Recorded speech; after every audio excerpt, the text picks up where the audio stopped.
Welcome back. Thank you very much for staying with us. Electricity Minister Dr. Kgosientsho Ramokgopa expects President Cyril Ramaphosa to sign the Electricity Regulation Amendment Bill into law before the elections.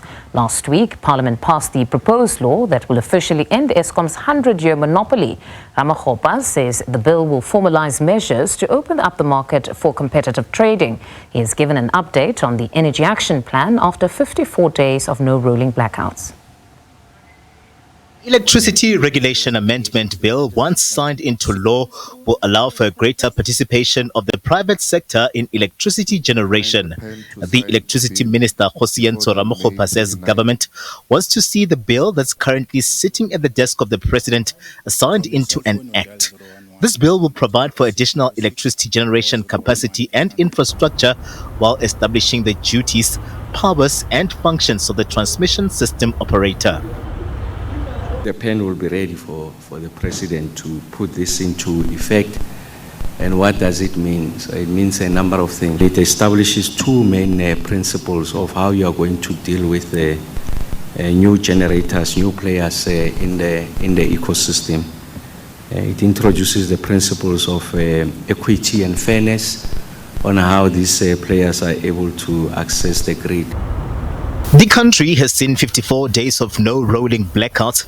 The minister says this can be attributed to multiple factors, including the implementation of the Energy Action Plan, with the biggest being interventions at Eskom's ailing power stations. If you look at the 2022 going to 2023, 2023 going to 2024, and 2024 going into 2025, you can see now consistently from week number 2 that the performance of this period now, April to May, is better than similar periods in 2022, better than the experience in 2023. The country will be heading to the polls on May 29th, and Eskom expects minimum disruption from the energy front following the signing of a memorandum of understanding with the IEC to keep the lights on during the elections.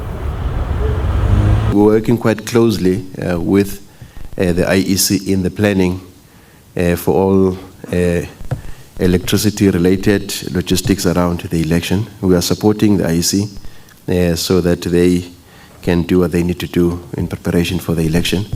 We are aware of certain hotspots, and again, we are working with the IEC to deal with whatever contingencies that may be required to deal with those particular hotspots. Government is also considering its next legal steps following a court ruling mandating Eskom to guarantee continuous power supply to various public institutions, including police stations, public health facilities, and schools. We have never denied that load shedding is diminishing the constitutional rights of citizens, including the right to good quality learning, healthcare, you mentioned them. So it's a major disruption. The one issue that we've been raising was that we needed legal clarity on what that means when you say that the minister must design effective plans, so that we are not in contempt of the law when we design plans that the court doesn't deem to be appropriate. The month of May is Energy Saving Month. Eskom says demand is also starting to heighten going into winter, with a positive outlook still maintained. Well, Eskom says theirs will be to bring load shedding to a complete end as they look to the President to sign the Electricity Amendment Regulations Bill into law. A positive outlook still going into winter, with consumers urged to use electricity sparingly.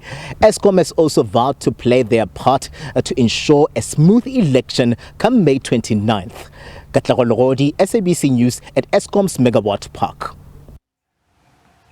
For more on Eskom, we speak to power and energy expert Vally Padayachee. Good evening, Mr. Padayachee, and thank you very much for your time.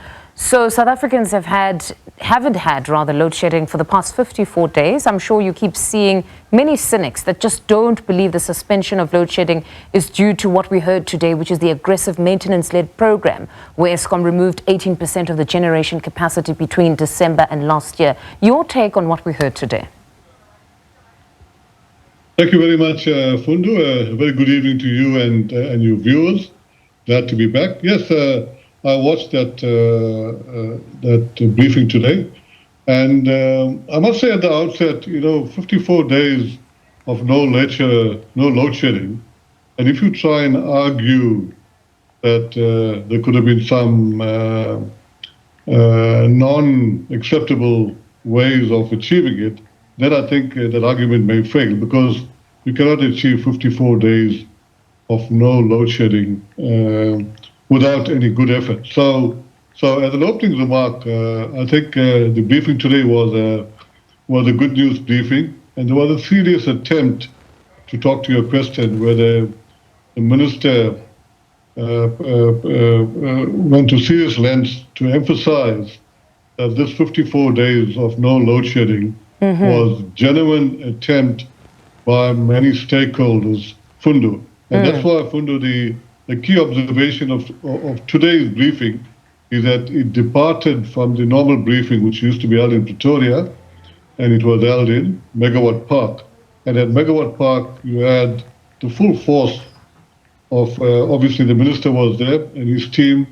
You had the board.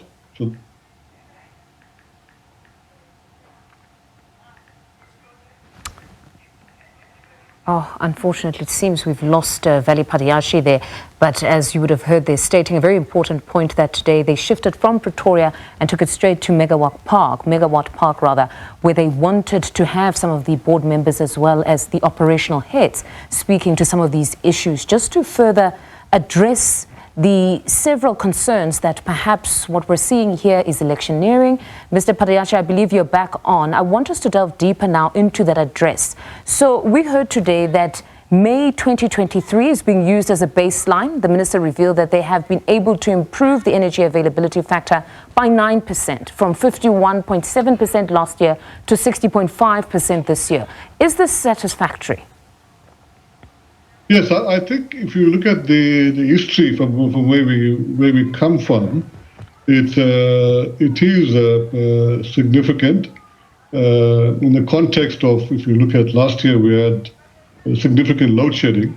So 9% in the context of last year to this year is a big achievement, because to move from 51 to 60%, I was also pleasantly surprised.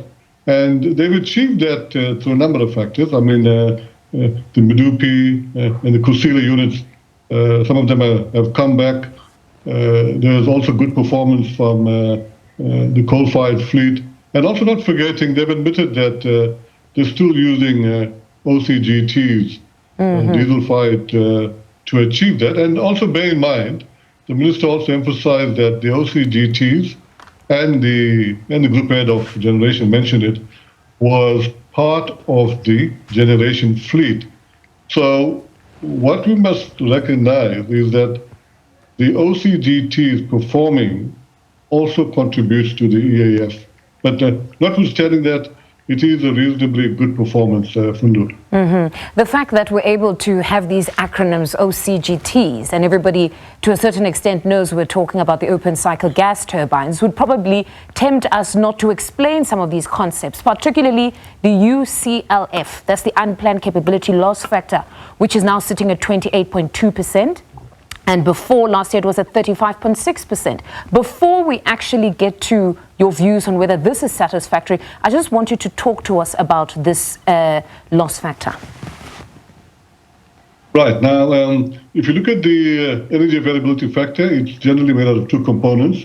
It's UCLF, which is your unplanned capability loss factor. That's forced outages. That's where you got no control of it and units break down. And then you have another acronym called PCLF, that's planned outages. So where you voluntarily take off units for maintenance.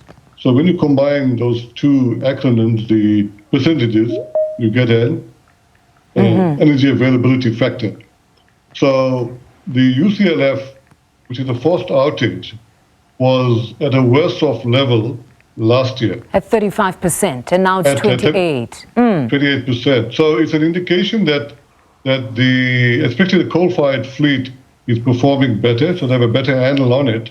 But it's still not out of the woods. I mean, 28% is still high. I mean, you can come down, but I think the trend is that it's moving down. And also of importance, what the minister emphasized, that they were going into winter with, I think, 14,000 megawatts of UCLF, unplanned outages. It's now sitting at 11,000 megawatts. So hopefully we can keep it at 11,000 and less. Then we may not even load shed in winter. But if we go to 14,000 megawatts and beyond UCLF, then we'll get to, and which I'm thinking of, you load shed between levels 1 and 3, Fundu. And then in closing, the minister also touched on the High Court ruling, which has denied them leave to appeal the judgment that they need to provide uninterrupted electricity supply to several public institutions, among them, of course, being schools, hospitals and police stations. He stated that they're consulting on a way forward, but he says they're not necessarily opposed to the principle that there be identified public institutions which have uninterrupted power supply. He says it's just the manner in which this must be done as prescribed by the judgment. He says it will be far too costly and unsustainable. Your take on this? Yes, I think we'll be very careful how that situation gets managed, because there are serious implications currently, as I understand it from the court judgment, and I'm not a lawyer, but as it stands, with the leave to appeal having failed, it means that, and I think it's for police stations, hospitals, and schools, have to be provided with, as I understand it, with continuous power supply. Which, what the court is saying, as I understand it as well, is that that's in the first place, there should not have been any load shedding, so that those institutions have access to those power supply without any load shedding. Now that you've got load shedding, you cannot compromise those institutions. So the court is saying, as I understand it, you need to go back and correct it. So it means that as it stands, is that the minister is required, together with other stakeholders like Eskom, municipalities, etc., to provide that electricity. But having said that, Fundu, to do that now, and having come from generation myself, it would come at a serious cost to make do that correction.